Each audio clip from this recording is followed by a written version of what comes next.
دو آیات آج کی رات کے اعتبار سے تحفے کے طور پر آپ کو دینا چاہتا ہوں. آیت اللہ جواد ملکی تبریزی وہ فرماتے تھے کہ ان دو آیات اور چند آیتوں کی بات اور کرتے تھے, ان کے ذریعے میں نے معصومین کی زیارت کا شرف حاصل کیا. ان دو آیات کی آج کل بڑی اہمیت ہو گئی, جبکہ آپ دیکھ رہی کافروں کا مسلمانوں پر کس حد تک غلبہ ہو چکا ہے, اور تمام مسلمان ممالک سوائے مملکت اسلامی ایران کے کیسا غلبہ حاصل کرتا جا رہا ہے, بلکہ مکمل غلبہ حاصل کر چکا ہے. کفر اور شرک کے حامل افراد جو ہیں مکمل غلبہ حاصل کر چکے. پیغمبر اسلام نے ان دونوں آیات کو تمام مصیبتوں اور کافروں پر غلبے کے لیے خاص طور پر بتائیں. آپ چاہیں تو ان دو آیات کی اس رات کو صدق نیت سے تلاوت کر کے مسلمانوں کی تقدیر کو بدل سکتی ہیں. یہ دو آیتیں یعنی اتنی طاقت رکھتی ہیں, اور کوئی مسئلہ نہیں ہے کہ اگر واقعی کوئی صدق نیت سے ایک شخص بھی اگر ان دو آیات کو پڑھ لے تو مسلمانوں کے تمام پرابلم سالو ہو سکتے ہیں. اور وہ ہے سورہ بقرہ کی آیت نمبر 285 اور 286.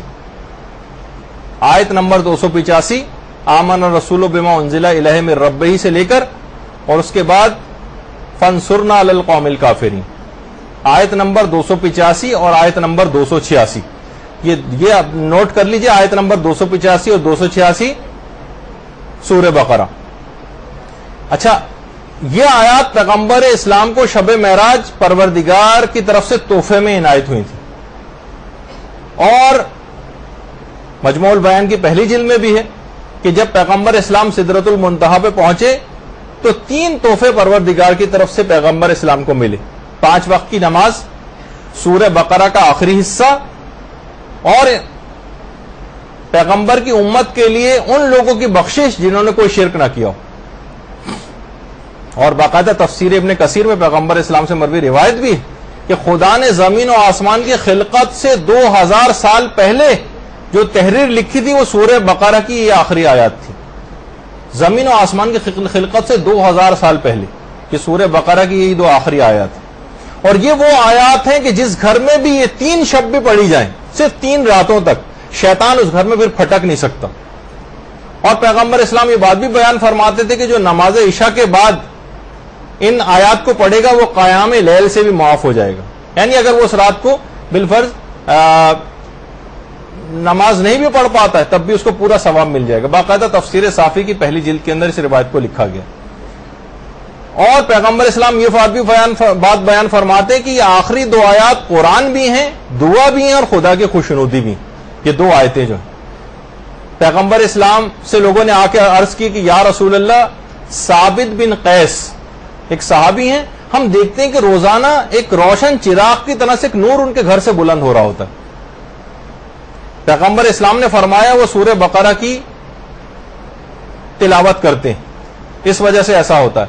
اور جب خود ثابت بن قیس کے پاس لوگ گئے اور پوچھا کہ آپ راتوں کو کون سا ایسا عمل کرتے ہیں جس کی وجہ سے آپ کے گھر سے نور بلند ہوتا ہے, کہا میں سورہ بقرہ کی آخری آیات کی تلاوت کرتا ہوں.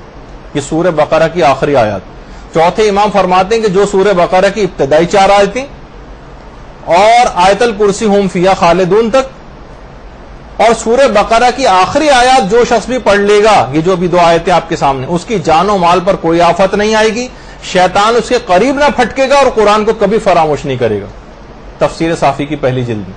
تو اتنی اہم ترین دیکھیے آیتیں ہیں کہ یہ ان 2 آیتوں کو آپ لکھ کر گھر میں لگائیں, باقاعدہ فریم کر کے لگائیں, آتے جاتے نگاہ پڑے تو ان 2 آیات کو پڑھتے ہوئے جائیں. اتنی زیادہ فضائل کی حامل کہ خود پروردگار عالم نے رسول سے ارشاد فرمایا کہ میں نے آپ کو اور آپ کی امت کو اپنے خزانے عرش میں سے ایک خزانہ عطا کیا ہے, اور وہ ہے فاتحۃ الکتاب اور سورہ بقرہ کی آخری آیات. یعنی یہ 2 پروردگار عالم کی طرف سے جو خزانے, ان میں سے یہ خزانے جو ہے وہ عطا ہوئے ہیں. اس رات کو ہرگز بھی ان آیات کو فراموش نہ کریں, اور ان 2 آیتوں کے ذریعے آپ اپنی تمام دعاؤں کو قبول کروا سکتی ہیں. آیت نمبر 285 اور 286. برحمتك يا أرحم الراحمين وصلى الله على محمد وآله الطاهرين. الظاهرين